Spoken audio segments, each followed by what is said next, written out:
Hello everyone, তো কিছুদিন আগে আমি আর বিউটি আবার বেরিয়ে গেছিলাম অনেকদিন পর একটু ঘুরতে। আর আমরা দুজন কোথায় ঘুরতে গেছিলাম বলো তো? আমরা গেছিলাম একটু মুভি দেখার জন্য।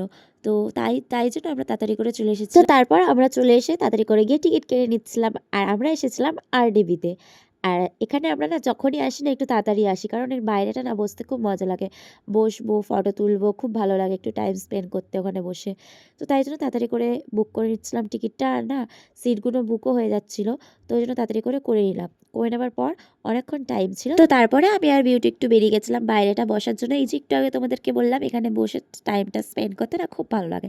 তো দেখো তারপর আমি আর বিউটি একটু পাগলামো করছিলাম। আর আমার গলার ভয়েস শুনে তোমরা বুঝতেই পারছো আমার খুব ঠান্ডা লেগে গেছে। তো তারপরে আমরা তাড়াতাড়ি করে চলে যাচ্ছিলাম, কারণ আমাদের মুভি টাইম হয়ে গেছিল। আর আমরা তো দেখতে এসেছিলাম আমাদের ফেভারিট মুভি সনম তেরি কসম রিলিজ হয়েছিল।